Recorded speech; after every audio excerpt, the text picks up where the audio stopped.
اور یہ نظریہ میرے حضور کو اتنا عزیز تھا کہ اس نظریے کے مقابلے میں کفار کی طرف سے کی جانے والی ہمیں ہر پیشکش اور ہر آفر نو کے پائے رسول پہ نظر آتی ہے۔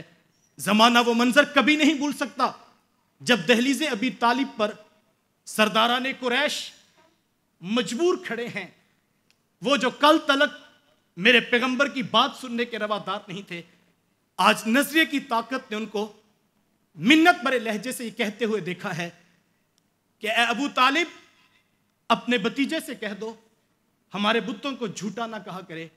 اس کے بدلے میں چاہو تو قیادت لے لو، سیادت لے لو، تجارت لے لو، کاروبار میں حصہ لے لو، لیکن ہمارے بتوں کو جھوٹا نہ کہو۔ جواباً میرے حضور کھڑے ہوئے تو قیامت تک کے لیے نظریاتی راہ کے مسافروں کے لیے رستہ متعین کرتے ہوئے تاریخ ساز جملے ارشاد فرماتے ہوئے فرمایا، یا امی لو وضع الشمس فی یمینی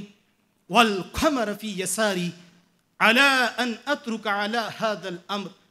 حتی یظہرہ اللہ او یہلک فیہ ما ترکت۔ اے میرے چچا جان، اگر یہ لوگ سورج میرے دائیں ہاتھ میں اور چاند میرے بائیں ہاتھ میں بھی رکھ دیں تو میں پھر بھی اپنے نظریے سے پیچھے نہیں ہٹوں گا، یا تو اس دین کو غالب کر دوں گا یا پھر اس راہ میں اپنی جان پیش کر دوں گا۔ اتنی بڑی بات کیوں ارشاد فرمائی صاحب؟ اس لیے کہ میرے حضور جانتے تھے نظریے کا یقین، نظریے کی وضاحت، نظریے کا حسن و جمال جب انسان کے رگ و ریشہ میں اتر جاتا ہے تو پھر عمل کی راہیں آسان ہو جاتی ہیں۔ ہم دیکھتے ہیں جس کا نظریہ پختہ ہو گیا وہ پھر سر پر کفن باندھ کر نکلا، پھر وہ کشتیاں جلا کر نکلا، پھر اس نے پیچھے پلٹ کر نہ دیکھا،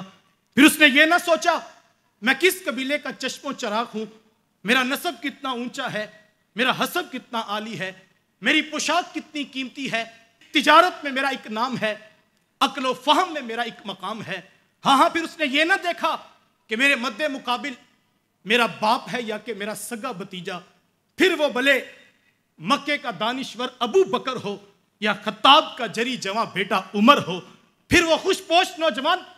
مصعب بن عمیر ہو یا غلام ابن غلام حبش کا بلال ہو، ہاں پھر وہ بھلے مکے کی عظیم ترین رئیسہ حضرت خدیجۃ الکبریٰ ہی کیوں نہ ہو، ہر کوئی ایک ہی نشے میں مست نظر آتا ہے۔ تیرے نام پر مٹے ہیں ہمیں کیا غرض نشاں سے،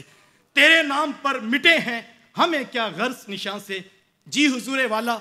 جب نظریہ پختہ ہو گیا پھر خندقیں کھودنا، پیٹ پر پتھر باندھنا، فاقے کاٹنا، گھر بار لٹانا، ہجرتیں کرنا، مصائب پر مسکرانا، راتوں کی بیداری، دنوں کا جہاد، گھوڑے کی ننگی پشتوں پر سواری کرنا، مجاہدے، عبادات، ریاضتیں، ہاں پھر 6 ماہ کے بچے کربلا میں لٹا کر کربلائیں تک آباد کر آنا۔ تاریخ کے یہ سارے انوکھے اور البیلے عنوان ہمیں نظریے کی پختگی کے بعد نظر آتے ہیں۔ جب نظریہ روحوں میں اتر گیا تو پھر زمانے نے اطاعت کے وہ رنگ دیکھے ہیں جن کی کوئی دوسری مثال نظر نہیں آتی۔ پھر 5 نمازوں کا حکم آتا ہے، مصلے بچھ جاتے ہیں، پیشانیاں جھک جاتی ہیں۔ روزوں کی فرضیت آتی ہے، دلوں پر بوجھ نہیں بنتی۔ شراب کی حرمت کی آیات اترتی ہیں، مٹکے ٹوٹ جاتے ہیں، لبوں سے لگے جام چھوٹ جاتے ہیں، ماننے والوں کی آواز بلند ہوتی ہے، قدم تہینا قدم تہینا، حضور ہم رک گئے، اے ہمارے رب ہم رک گئے۔ ہاں پھر نظریے کے پختہ ہو جانے کے بعد زمانے نے وہ منظر بھی دیکھا کہ پیغمبر کی زبان پردے کے احکام سناتی ہے تو رب کی باندیوں کے قدم وہیں ٹھہر جاتے ہیں، گھروں میں پیغام پہنچتے ہیں،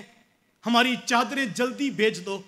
اب تو ایک قدم بھی پیغمبر کی مخالفت میں نہیں اٹھے گا۔ جی حضور والا، پھر کیفیت یہ تھی کہ سماعتیں حکم کی آہٹ کی منتظر رہتی تھی،